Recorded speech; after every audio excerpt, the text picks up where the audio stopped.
निष्काम कर्मयोगी जगद्गुरु जनार्दन स्वामींच्या 36व्या पुण्यस्मरणात श्री क्षेत्र वेरूळ नगरीमध्ये गेल्या 7 दिवसापासून चालू असलेला हा जनशांती धर्म संस्कार सोहळा, या सोहळ्याचा आजचा 7वा दिवस आहे आणि हजारोच्या संख्येने जे जय बाबाजी भक्त परिवार आहे ते या ठिकाणी या वेरूळ नगरीमध्ये येतात.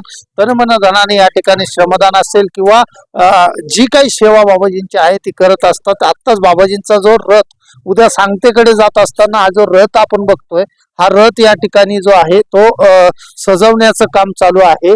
आपण बघू शकता हा चांदीचा रथ आहे आणि हा चांदीचा रथ जो आहे तो सजवण्याचं काम जे आहे हे सर्व जय बाबाजी भक्त परिवारातील जे सदस्य आहेत ते या ठिकाणी करतायत. कारण की बाबाजींचा हा जो चांदीचा रथ आहे हा उद्या मिरवणुकीनंतर जे सांगता या ठिकाणी होणार आहे ते ह्या रथाची सर्वप्रथम मिरवणूक काढल्या जाणार आहे आणि तो आकर्षक असा फुलांनी सजवल्या जाणार आहे. सजवण्याचं काम या ठिकाणी चालू आहे. कारण की गुरु सेवा म्हणजे ही ईश्वर सेवा असं मानल्या जाते. गुरूंची सेवा आहे तनमन धनाने या ठिकाणी करत असतात. आणि त्याचबरोबर ह्या वेरूळ नगरीमध्ये जी गुरुकुल प्रणाली जगद्गुरु जनार्दन स्वामींनी सुरू केली होती, त्या गुरुकुलमध्ये शिकणारे जे माजी विद्यार्थी आहेत ते आता माझ्या सोबत आहेत आणि बाबाजींचे अनुभव आणि साक्षात्कार त्यातूनही आपण त्यांच्याशी बातचीत करणार आहेत. कैलास कुराडे माझ्या सोबत आहेत, गुरुकुलचे माजी विद्यार्थी आहेत. कैलासजी, काय सांगाल? खऱ्या अर्थाने आपण आता सांगतेकडे जात आहोत कारण की बाबाजींच्या या कार्यक्रमाची उद्या सांगता होणार आहे आणि रथाचे सजावट सुद्धा चालू आहे. कशा पद्धतीने या ठिकाणी तुमचं श्रमदानाचं काम चालू आहे? सर्वप्रथम सर्वांना जय बाबाजी, जय महात्माजी. आज आपण या पावन धर्तीवर आलेल्या सर्व लोकांना मी एक अनुभव सांगू इच्छितो. जय बाबाजी भक्त परिवारामध्ये हा जो चांदीचा रथ आहे, हा चांदीचा रथ हा लोकांनी दिलेल्या देणगीमधून तयार झालेला आहे. कारण बाबाजींनी मागितलं होतं, भगवंताला जर तुम्ही कणभर दिलं तर बाबाजींचा शब्द आहे, संताला जर कणभर दिलं तर तुम्हाला मनभर भेटल. तर हा सर्व महिला मंडळांनी त्यांच्या योगदानामधून तयार केलेला हा भव्य चांदीचा रथ आहे. आणि आता जी सजावट चालू आहे तर हे वेरूळ येथे दिंडोरी तालुक्यामधून आलेले सर्व भक्त मंडळ एकदम श्रद्धेने, अगदी तनमन धनाने स्वतःचा एक सेवा नावाची वृत्ती घेऊन उतरलेले सर्व भक्तगण असतात. आणि सेवेचं फळ कसं भेटतं तर मी माझी विद्यार्थी आहे. ज्यावेळेस बाबाजींच्या शाळेत शिकत असताना बाबाजींचा ज्यावेळेस मी ड्रायव्हर झालो आणि ड्रायव्हर झाल्यानंतर छत्रपती संभाजीनगरला ज्यावेळेस मिलिटरी भरती निघली होती चव्हाण साहेब, तर त्यावेळेस मी बाबाजींकडे हट्ट केला का मला मिलिटरीच्या भरतीला जायचं, मिलिटरीच्या भरतीला जायचं. तर त्यावेळेस कार्यक्रमाची अशीच धावपळ होती आणि त्या धावपळीमध्ये बाबाजीला मी पहिल्या दिवशी ज्यावेळेस रनिंग मध्ये फर्स्ट आलो आणि दुसऱ्या वेळेस ज्यावेळेस मेडिकल करायला जायचं तर बाबाजीचा अर्जंट कार्यक्रम होता आणि ड्रायव्हर भेटत नव्हता. तर बाबाजीला म्हणलं मला जायचंच. तर बाबाजीनं असं हसत उत्तर दिलं होतं. ते म्हणे, अरे बाबा, तुझ्या या घराण्यामध्ये देश सेवा करायला कुणीतरी जाईल. मी तो शब्द सिरियस घेतला नव्हता. म्हणलं संत काय बोलता बोलता बोलून जातं. वय नव्हतं, 17-18 वर्ष वय होतं. कसा बाबाजीनं मला असं वाटलं बाबाजीनं मला काहीतरी चाट मारली आणि वेळ काढून नेला.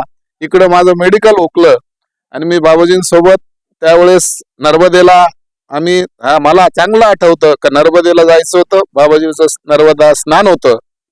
तिकून आल्यानंतर 2-3 वर्ष बाबाजींसोबत मी चालक म्हणून सेवा केली. सेवा केल्यानंतर 2000ला लग्न झालं. लग्न झाल्यानंतर प्रपंच चालू झाला. एक संताचा शब्द काय असतो. आणि ज्यावेळेस मला मुलगी झाल्यानंतर एक रुटीन चालू होतं जीवनाचं. काही त्या गोष्टीला आठवत नव्हतं. येणे बाबाजींचं सेवा करणे, श्रमदान करणे.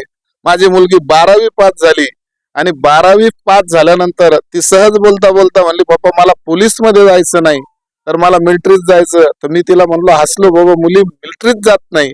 नाही म्हणे पप्पा, छत्रपती शिवाजी महाराजांनी एक आरमार उभारला होता आणि केंद्र सेंट्रल गव्हर्नमेंटने त्याला इंडियन नेव्ही हे नाव दिलेलं आहे. म्हणलं भर फॉर्म. असं म्हणल्यानंतर माझ्या मुलीनं त्या इंडियन नेव्ही मध्ये त्या परीक्षेचा फॉर्म भरला. कुठलाही अनुभव नसताना, काहीच नाही, विषय नाही, फक्त एक जिद्द आणि बाबाजींचा शब्द. इंडियन नेव्ही मध्ये फॉर्म भरला आणि फॉर्म भरल्यानंतर परीक्षा पास झाली. परीक्षा पास झाल्यानंतर मला बाबाजींचे काहीतरी वाक्य आठवायला लागले. ते म्हणे नाही आबा, मुलगी आबासाहेब म्हणते. ते म्हणे नाही आबा, भरती होणं एवढं सोपं नाही. म्हणलं चल वेरूळला जाऊ, बाबाजींचं दर्शन घेऊन येऊ. आणि आम्ही दोघं, मी आणि माझी मुलगी, बाबाजींना फोन केला. आमुषा असल्यानंतर बाबाजी नारळ आणि भस्म देतात. तर मी सहज म्हणलं, बाबाजी मुलगी मिलिटरीत जायची म्हणते. आता इंग्लिश शब्द मला आठवत नाही, पण बाबाजींनी सांगितलं, हसले, माझ्या पाठीवर हात ठेवला. ठीक आहे म्हणे, शब्द पूर्ण होण्याची वेळ आली. तर त्याच वेळेस मी मुलीला भरतीला जाण्याच्या पहिले सांगितलं की तू सिलेक्ट झाली. ती म्हणली तिनं सहज डायलॉग मारला, तुम्ही सिलेक्ट करायला काय अमित शहा आहे का म्हणे इथंच, कारण सेंट्रल गव्हर्नमेंटची ड्युटी. म्हणलं ठीक आहे बेटा, तू सिलेक्ट झाली, संताचा शब्द वाया जात नाही. आणि ज्यावेळेस मुलगी इंडियन नेव्हीच्या त्या भरतीला मुंबईला गेली, आणि मुंबईला गेल्यानंतर पूर्ण फर्स्ट राऊंड असेल, सेकंड राऊंड असेल, मेडिकल, पूर्ण मुलगी सिलेक्ट झाली. आणि 1 महिन्यानंतर ती घरीच असल्यानंतर ज्यावेळेस जॉईनिंग लेटर आलं, त्यावेळेस माझा पण विश्वास बसत नव्हता. कारण 2000 म्हणजे बाबाजी मला 97 म्हणजे 98 बोलले होते. तर तो शब्द खरा होण्याला 23 वर्ष ते 24 वर्ष लागले. आणि आज माझी मुलगी 17 वर्ष 3 महिन्यांना इंडियन नेव्ही मध्ये लागलेली आहे. आता ड्युटीला लागून 2 वर्ष झालेले आहे. तर पहिला पगार तिनं सांगितलं होतं की संताचा एक शब्द राहतो, सहज बोलणे हाची उपदेश. याच्यापेक्षा तर मी जीवनात काही अनुभव सांगू शकत नाही. कारण बाबाजीनं सांगितलं होतं की तुमच्या पिढी घरामध्ये कोणीतरी मिलिटरी जर, मी मुलाकून ते स्वप्न पाहत होतो. मला वाटत जसं की होतं, आता तुम्ही सांगितलं देशभक्तीचा जो विषय आहे, देशभक्तीसाठी, आणि आता शांतिगिरी बाबांनी जो संकल्प केलेला आहे देशभक्तीसाठी आणि देश सेवेसाठी, जसं की कैलास मानसरोवर असेल किंवा हिंदू राष्ट्र असेल किंवा देशाचे प्रधानमंत्री असतील त्यांच्या आयुसाठी, असा यज्ञ या ठिकाणी चालू आहे. कसं बघतात बाबाजींच्या या संकल्प? हे बघा, शांतिगिरी महाराज हे जनार्दन स्वामींचे उत्तराधिकारी आहे.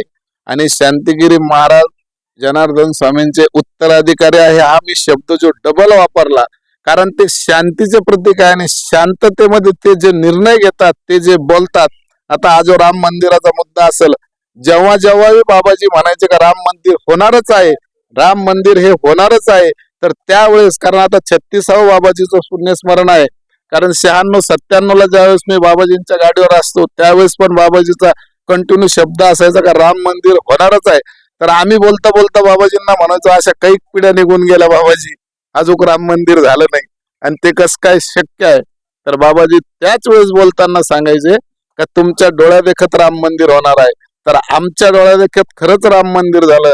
आणि आत्ता जो बाबाजींचा संकल्प आहे, कैलास मानसरोवर भारतात आलं पाहिजे, नक्कीच आपल्या सगळ्यांच्या डोळ्या देखत हा पण संकल्प पूर्ण होणार. कारण संत सहज बोलतात, ह्योच उपदेश असतो. निश्चितच संत सहज बोलतात आणि त्याची साक्षात अनुभूती या भक्तांना या ठिकाणी मिळते. आणि महाराजांची जी सेवा आहे ती या ठिकाणी निष्काम कर्मयोगी भावनेने या ठिकाणी करत असतात.